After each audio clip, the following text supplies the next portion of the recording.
এখনই শুরু হয়নি দুর্গাপূজা, আর 5 দিন পর অনুষ্ঠিত হবে দেবীর বোধন। তবে তার আগেই পুজো কার্নিভাল নিয়ে প্রশাসনিক বৈঠকের আয়োজন করা হলো উত্তর দিনাজপুর জেলার রায়গঞ্জে। রায়গঞ্জের কর্ণজোড়ায় এই প্রশাসনিক বৈঠক অনুষ্ঠিত হয়। বৈঠকে উপস্থিত ছিলেন জেলা পরিষদের সভাধিপতি পম্পা পাল, জেলা শাসক সুরেন্দ্র কুমার মিনা, জেলা 2 পুলিশ, জেলার 2 এসপি মোহাম্মদ সানা আক্তার, জবি থমাস, রায়গঞ্জের বিধায়ক কৃষ্ণ কল্যাণী, রায়গঞ্জ পৌরসভার পৌর প্রশাসক সন্দীপ বিশ্বাস, মহকুমা শাসক কিংসুক মাইতি, জেলা তথ্য ও সংস্কৃতি আধিকারিক শুভম চক্রবর্তী সহ একাধিক বিধায়ক, জনপ্রতিনিধি এবং প্রশাসনের বিভিন্ন স্তরে কর্তারা। বৈঠকে সিদ্ধান্ত হয়েছে 14ই অক্টোবর হবে পুজো কার্নিভাল। অন্যান্য বাড়ির মতো একইভাবে কার্নিভাল অনুষ্ঠিত হবে।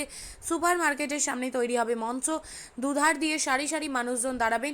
জেলার 16টি পুজো কমিটি তাদের বিভিন্ন থিম ভাবনা নিয়ে এই কার্নিভালে অংশগ্রহণ করবেন। তবে সাংস্কৃতিক অনুষ্ঠান, বিগত দিনে পশু ব্যবহারে মর্মান্তিক ঘটনার পর কোনো রকম পশু প্রাণী কার্নিভালে আনা যাবে না বলে জানানো হয়েছে প্রশাসনের তরফে।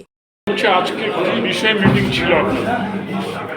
বাংলার মুখ্যমন্ত্রী মমতা বন্দ্যোপাধ্যায়ের উদ্যোগে প্রত্যেক বছরের ন্যায় এবারও যে পুজো কার্নিভাল প্রত্যেকটি জেলায় জেলায় হয় এবং আমাদের 2024-এ 14ই অক্টোবর আমাদের পুজো কার্নিভালের ডেট হয়েছে এবং বাংলার মুখ্যমন্ত্রী মমতা বন্দ্যোপাধ্যায়ের উদ্যোগে মায়ের বিসর্জনের দুঃখের মাঝে একটা আনন্দের অনুভূতি আমরা লাভ করি এবং আমাদের উত্তর দিনাজপুর জেলায় গীতাঞ্জলি যে সিনেমা হল আছে তার সামনে আমাদের স্টেজ করা হয়।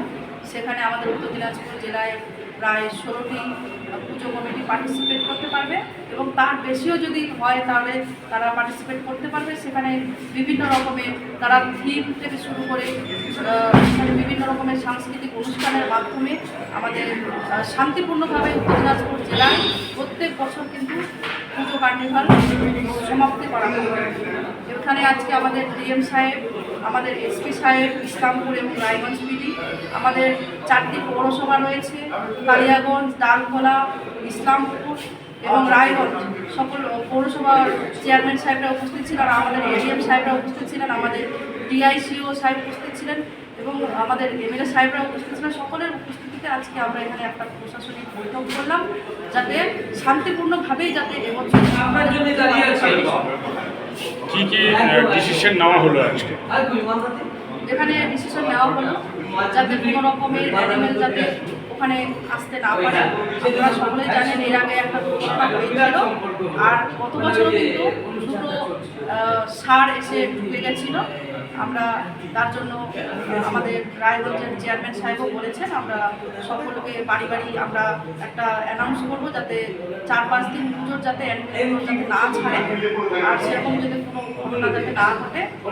তার সাথে সাথে ওখানে মেডিসিনের ব্যবস্থা থেকে শুরু করে পানীয় জলের ব্যবস্থা থেকে শুরু করে সমস্ত রকমের পরিষেবা কিন্তু আমাদের সরকারি দিক থেকে থাকবে। পুলিশ প্রশাসন খুব ভালো কাজ করছে আমাদের জেলায় এবং এখানে আমাদের যে লাইন ডিপার্টমেন্টের অফিসাররাও এখানে উপস্থিত ছিলেন। সকলে তাদের সমস্ত কিছু তুলে ধরেছেন কীভাবে তারা কাজ করবে। আর আমাদের জেলায় প্রত্যেক বছরে শান্তিপূর্ণভাবেই পুজো কার্নিভাল সমাপ্ত। আপনি কি জায়গা কিনতে চান? তাহলে আর চিন্তা নেই। 34 নম্বর জাতীয় সড়কের ধারে রায়গঞ্জের নট্টপাড়ায় ঠিক বিপরীতে নিউ উকিলপাড়ায় আজই সুলভ মূল্যে জায়গা কিনুন, গড়ে তুলুন নিজের স্বপ্নের ঘর। তাই আর অপেক্ষা না করে আজই চলে আসুন আমাদের এখানে, দেখে যান জায়গা। মন পছন্দের স্বপ্নের প্রাসাদ গড়ে তুলুন আপনার কেনা এই জায়গায়। তাই আজই যোগাযোগ করুন আমাদের সাথে। আমাদের ফোন নম্বর 8617827851, 6295828881, 8617033767। তাই আর দেরি নয়, আজই আসুন নিজের পছন্দের জায়গা কিনতে। বিয়ে হোক বা যে কোনো অনুষ্ঠান, ছেলেদের আধুনিক মানের পোশাকের বিপুল কালেকশন নিয়ে হাজির গোয়ালপুকুরের সরকার ড্রেসেস। ভালো ব্র্যান্ডের জামা কাপড় নিতে চান? তাহলে আর দেরি কিসের? এক্ষুনি চলে আসুন সরকার ড্রেসেসে। গোয়ালপুকুরের শাহাপুর বাজারে খুলে গেল সরকার ড্রেসেস। ব্র্যান্ডেড জিন্স প্যান্টে রয়েছে কালারের পুরো গ্যারেন্টি। ব্র্যান্ডেড জিন্স প্যান্ট ছাড়াও রয়েছে shirt, T shirt, panjabi, cargo jeans, cotton pant, half pant সহ যাবতীয় পোশাক থাকছে এখানে। সকল প্রকার কেনাকাটায় থাকছে আকর্ষণীয় উপহার।